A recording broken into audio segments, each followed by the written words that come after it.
여러분, 오늘 아침에도 과일 드셨나요? 건강에 좋다고 매일 챙겨 드시는 그 과일 말입니다. 지난달 금요일이었습니다. 인천 부평구에 사시는 68세 김모 할머니가 제 진료실에 오셨어요. 3개월 전 건강검진에서 공복 혈당이 98이었는데 이번에는 126으로 올라 있었습니다. 정상은 100 이하예요. 126이면 당뇨 진단을 받는 수치입니다. 제가 물었습니다. 혹시 단 것 많이 드셨어요? 그랬더니 이렇게 대답하시더라고요. 선생님, 저는 과자도 안 먹고 빵도 안 먹었어요. 대신 건강하게 과일을 매일 먹었는데요. 알고 보니 아침에 사과 1개, 점심 후에 바나나 1개, 저녁 후에 포도 1송이씩 드셨던 겁니다.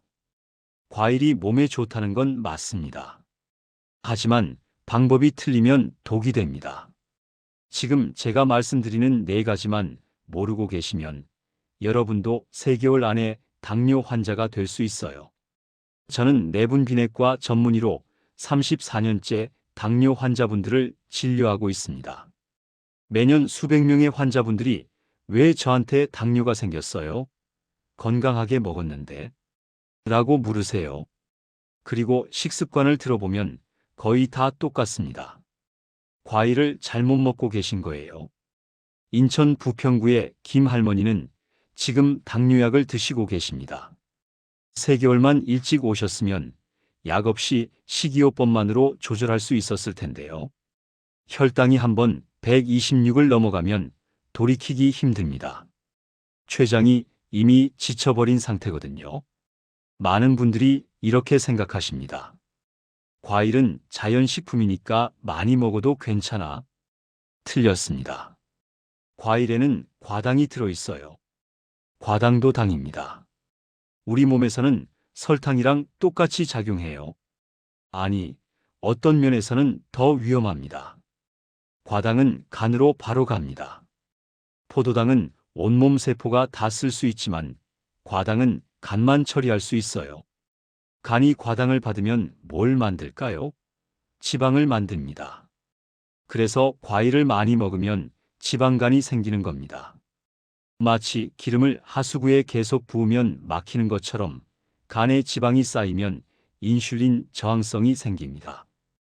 인슐린이 아무리 나와도 혈당이 안 떨어지는 거예요. 지금부터 말씀드리는 4가지 실수 여러분도 하고 계실 겁니다.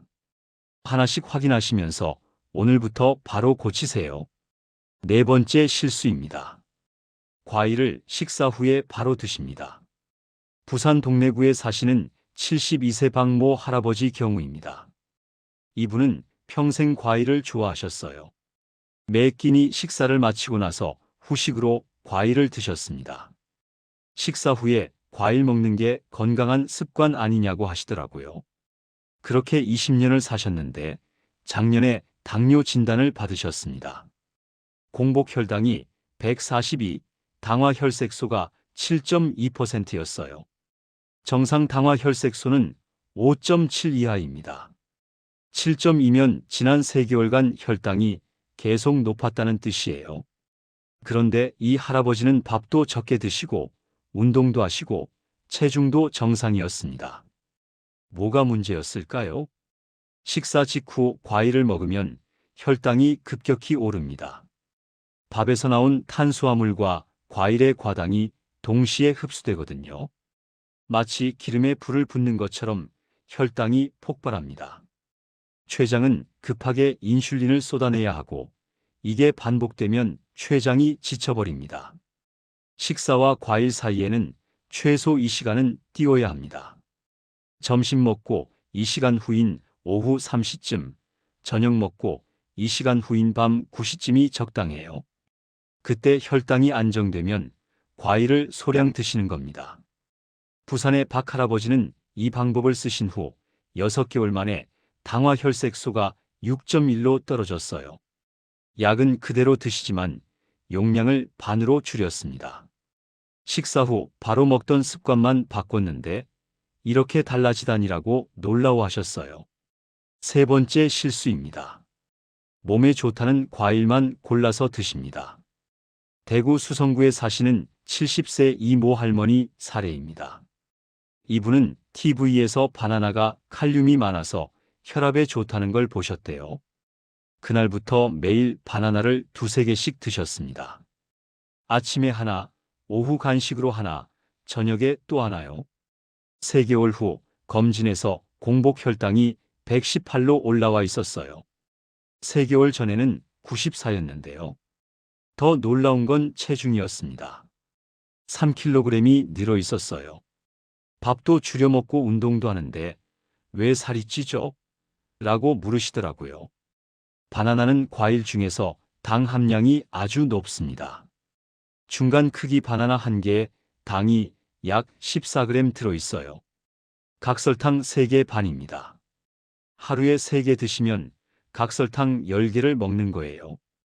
게다가 바나나는 혈당 지수가 높습니다. 빠르게 흡수돼서 혈당을 급격히 올립니다. 대구의 이 할머니는 지금 바나나를 끊으셨어요. 대신 방울토마토, 블루베리, 딸기 같은 낮은 당 과일을 소량씩 드십니다. 2개월 만에 혈당이 98로 떨어지고 체중도 2kg 빠졌습니다. 과일마다 당 함량이 다릅니다. 높은 당 과일은 바나나, 포도, 감, 망고, 파인애플입니다. 이런 과일은 아예 끊거나 먹더라도 아주 소량만 드셔야 해요. 낮은 당 과일은 딸기, 블루베리, 방울토마토, 자몽, 키위입니다. 이것도 적당량만 드셔야 하지만 그나마 안전합니다. 혹시 여러분도 매일 바나나 드시나요? 포도를 한 송이씩 드시나요? 댓글로 남겨보세요. 제가 답변 드리겠습니다. 2번째 실수입니다. 과일을 갈아서 주스로 드십니다. 서울 강남구에 사시는 75세 최모 할아버지 이야기입니다. 이분은 이가 안 좋으셔서 과일을 그냥 드시기 힘들었대요. 그래서 아들이 좋은 믹서기를 사드렸어요. 매일 아침 사과 1개, 바나나 1개, 당근 1개를 갈아서 주스로 드셨습니다. 이렇게 하면 영양소도 다 흡수되고 좋을 것 같다고 생각하셨던 거죠. 그런데 6개월 후 검진에서 공복 혈당 135, 중성지방 250이 나왔습니다. 정상 중성지방은 150 이하예요. 250이면 고지혈증 진단을 받는 수치입니다. 과일을 갈면 3가지 문제가 생깁니다. 첫째, 식이섬유가 파괴됩니다. 과일의 식이섬유는 당의 흡수를 천천히 만들어줘요. 그런데 갈아버리면 이 섬유가 잘게 부서지면서 효과가 사라집니다. 둘째, 양이 늘어납니다. 사과 하나는 그냥 먹으면 배부른데 주스로 만들면 후루룩 들어가죠. 자연스럽게 과당 섭취량이 2배, 3배로 늘어납니다. 셋째, 흡수가 빨라집니다. 갈린 과일은 소화가 필요 없어요. 입으로 들어가자마자 바로 흡수됩니다. 혈당이 순식간에 치솟는 거예요. 마치 각설탕을 입에 넣는 것과 비슷합니다. 강남구의 최 할아버지는 주스를 완전히 끊으셨어요.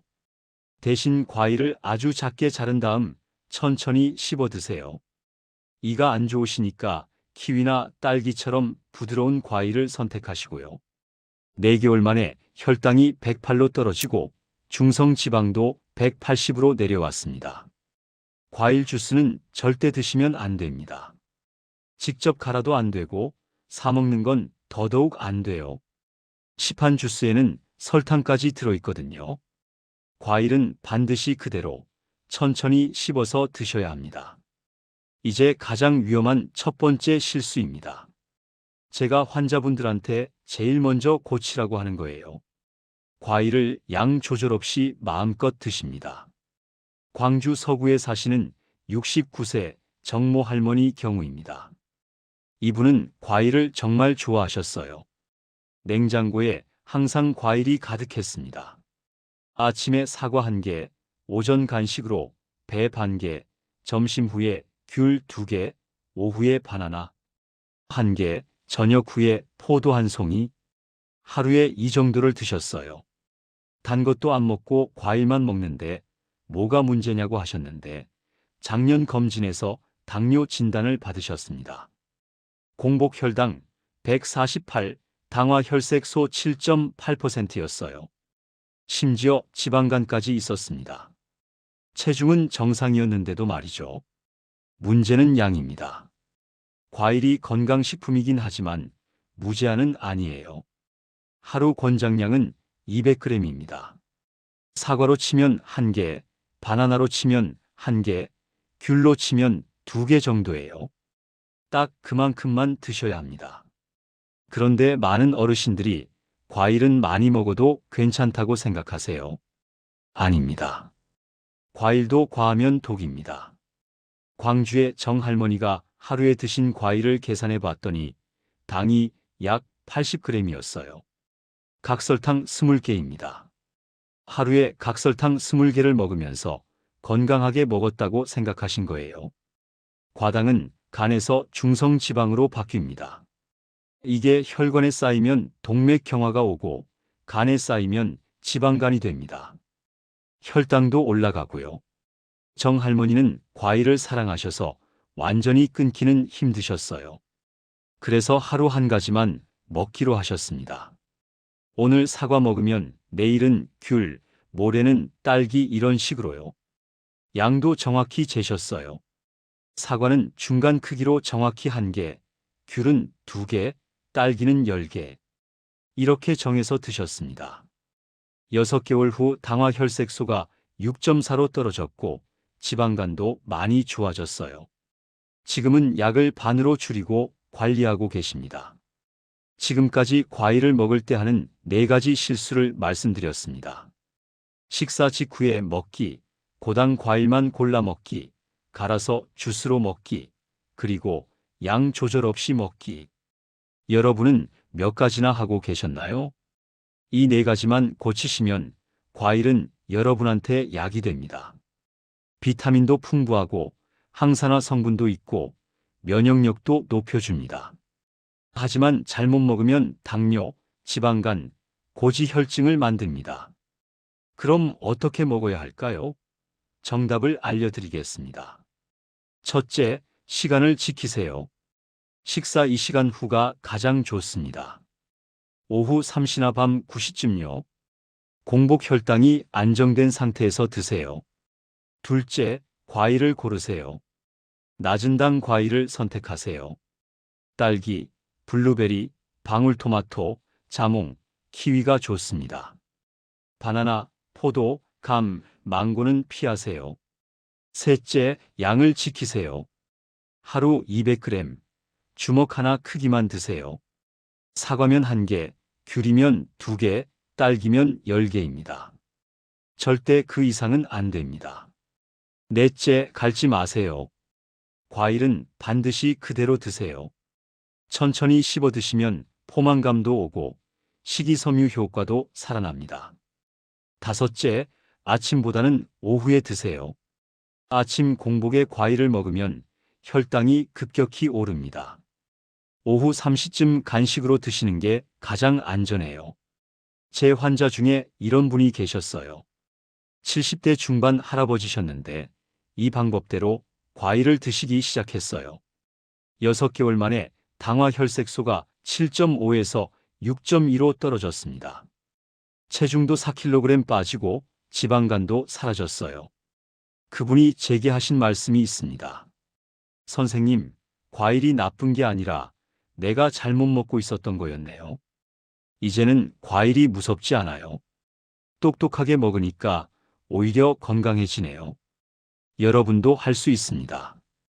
오늘 말씀드린 5가지 원칙 반드시 기억하세요. 메모지에 적어서 냉장고에 붙여두세요. 과일 먹기 전에 꼭 확인하시고요. 과일은 적입니다도 아니고 친구도 아닙니다. 똑똑한 동반자예요. 제대로 먹으면 여러분의 건강을 지켜주지만 잘못 먹으면 당뇨를 만듭니다. 선택은 여러분의 손에 달려 있어요. 손주들이랑 더 오래 놀고 싶으시죠? 자식들한테 당뇨 걸렸다는 소리 안 하고 싶으시죠? 친구분들이랑 여행 가서 약 먹는 모습 안 보이고 싶으시죠? 그럼 지금부터 과일을 똑똑하게 드세요. 오늘 선택이 10년을 바꿉니다. 오늘부터 과일 양을 줄이고 시간을 지키고 주스를 끊으세요. 3개월만 지나면 혈당 검사에서 놀라운 변화를 보실 겁니다. 주변 어르신들도 챙겨주세요. 과일 많이 드세요라고 하지 마시고 과일은 하루 1개만 드세요라고 알려주세요. 특히 당뇨 있으신 분들한테는 더더욱 중요합니다. 이 영상을 꼭 공유해 주세요. 여러분의 부모님, 형제분들, 친구분들한테요. 카카오톡으로 보내주시고 전화로 알려주세요. 이 정보는 정말 생명과 직결됩니다. 한 분이라도 더 알면 한 분이라도 당뇨를 예방할 수 있어요. 영상 아래 구독 버튼 누르시고 알림 설정까지 꼭 해두세요. 제가 앞으로도 여러분의 건강을 지키는 정보를 계속 알려드리겠습니다. 당뇨 예방하는 식사법, 혈당 낮추는 운동법, 이런 것들도 준비하고 있습니다. 댓글로도 질문 남겨주세요. 저는 당뇨약 먹는데 과일 먹어도 되나요? 어떤 과일이 제일 안전한가요? 하루에 몇 번 나눠 먹어도 되나요? 이런 거요. 제가 하나하나 답변 드리겠습니다. 좋아요 버튼도 꼭 눌러주세요. 좋아요가 많을수록 이 영상이 더 많은 분들한테 전달됩니다. 여러분의 좋아요 하나가 누군가의 당뇨를 예방할 수 있어요. 마지막으로 한 번 더 강조합니다. 과일은 건강식품이지만 양과 방법을 지켜야 합니다. 하루 200g, 주먹 하나 크기, 식사 2시간 후, 갈지 않고 그대로. 이것만 기억하세요. 여러분은 소중합니다. 가족에게, 친구에게, 이 세상에 소중한 분들이에요. 여러분이 건강해야 주변 사람들도 행복합니다. 제발 몸을 아끼세요. 과일을 똑똑하게 드세요. 여러분의 건강한 노후를 진심으로 응원합니다. 당뇨 없이, 약 없이 건강하게 오래오래 사실 수 있기를 바랍니다. 그러려면 지금부터 과일 먹는 방법을 바꾸세요. 오늘 영상 여기까지입니다. 끝까지 봐주셔서 고맙습니다. 이 영상이 여러분한테 그리고 여러분의 소중한 분들한테 도움이 되기를 바랍니다. 다음 영상에서 또 뵙겠습니다. 건강하세요. 고맙습니다.